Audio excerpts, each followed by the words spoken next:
Today we're taking a look at Everlast Undying Tale. This adventure began when one of my channel members sent me a link to this game with absolutely zero context provided. No explanation, no warning, just a bare link dropped into my DMs. But it worked. I took the bait. Which means we have to give a massive thank you to Dawn Warden for constantly unearthing these delightfully obscure niche games for me to dive into.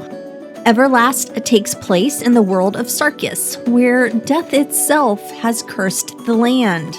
You don't begin your adventure as a legendary hero, you begin as one of the cursed. Resurrected by death and bound by an undying contract, you are tasked with uncovering the mystery behind your curse while fighting back against an undead invasion threatening the kingdoms. The twist is that the very curse that's destroying your humanity also becomes one of your greatest sources of power.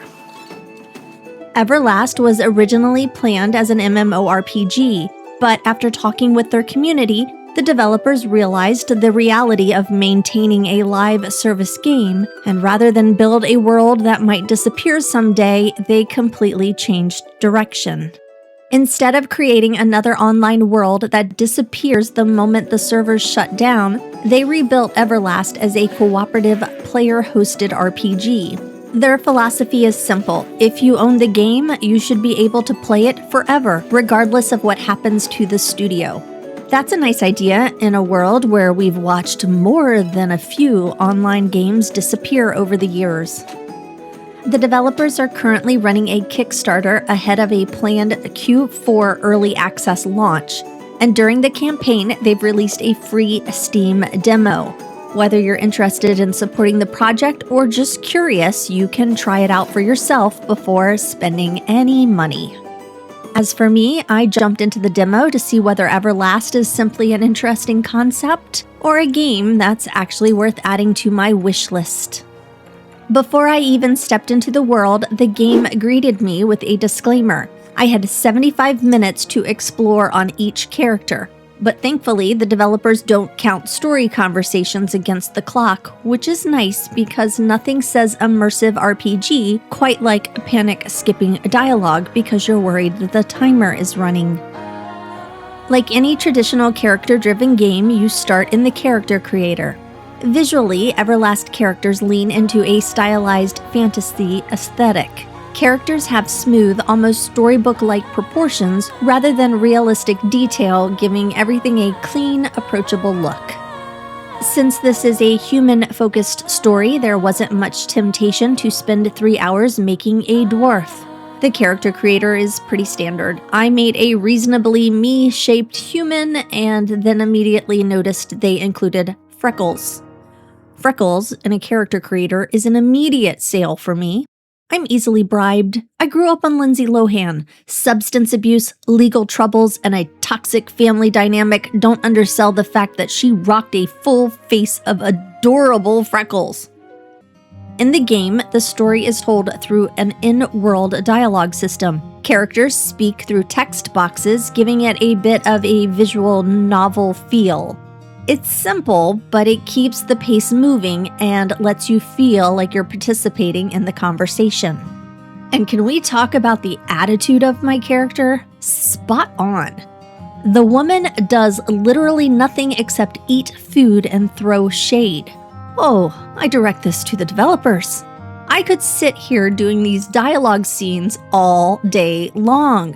A protagonist who spends her entire existence consuming snacks and delivering blunt verbal side-eye? Someone tell me they recognize perfection when they see it. The game starts off with a delightfully pleasant tutorial, sending you on a series of errands to get you properly acquainted with chopping down trees, slaughtering innocent farm animals, and cooking up food. You know, the absolute fundamental mechanics required to survive on a homestead. Combat in Everlast uses a real-time third-person action system that blends classic MMO flexibility with modern movement. The combat feels approachable. Attacks are responsive, movement is smooth, and I never felt like I was wrestling with the controls. By simply clicking the middle mouse button, the camera instantly snaps directly onto an enemy threat. This made handling the game's combat expectations significantly easier for someone like me. These activities are used to progress the storyline. So after a massive feast that I essentially had to cook and prepare all by myself, the game's main story arc is finally revealed. But I ran into a bit of a thematic snag here. As grave danger approaches the village, my character heroically offers to buy the townspeople some time, to which Iris exclaims, "Have you lost your mind, Penny?" And my immediate instinctual response is, "Obviously, I am mentally unstable, and you people should be actively talking me down off this ledge." But the game does not give me that dialogue option. Of course I've lost my mind, Iris. Why isn't that an option?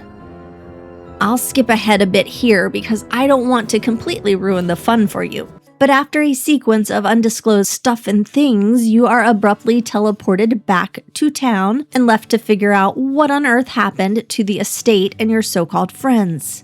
You know the ones, the absolute legends who threw you directly to the wolves, leaving you with nothing to defend yourself except a full face of freckles, an arsenal of top-tier snark, and a heavy-duty lumberjack axe. Fast forward 3 whole weeks, and the game informs me that I am now apparently desperate to find my missing companions. Desperate? I mean, really? I can only assume my burning desire to locate them is driven entirely by my urge to corner them in an alley and unleash a relentless verbal assault regarding mandatory social interventions and the exact dictionary definition of what it means to be a true friend. I'm looking at you, absent companions. You left me alone in the wilderness with a woodsman's tool and a bad attitude. I am not hunting you down to give you a tearful hug. I am tracking you down to deliver a 3-hour PowerPoint presentation on basic loyalty. I am pretty sure I can turn this into a vengeful rescue mission if I can get the dialogue choices to cooperate. The game then enters into a second tutorial of sorts where you get to build your actual weapon of choice. Now, predictably, I struggled with the crafting mini-games, which should come as absolutely zero surprise to anyone who has seen my track record for executing literally anything requiring technical skill or basic coordination. But despite my poor performance at the workbench, I genuinely enjoyed the world and going through the whole process. Everlast is a thoroughly delightful high fantasy open world, packed with rolling hills and sweeping plains, and just a clean, inviting look. I was delighted to play it, and I look forward to watching its development progress. If you're looking for a massive MMO with thousands of players, this isn't it. At least not anymore. But if you've got a couple of friends and miss the feeling of exploring a handcrafted fantasy world together, Everlast feels like it could carve out a really interesting niche.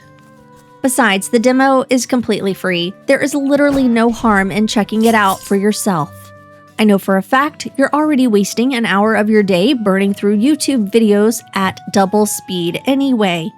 Though I must admit, listening to my voice at 2x speed has got to sound like a coked-out chipmunk having a personal crisis. But hey, you enjoy your content however you want.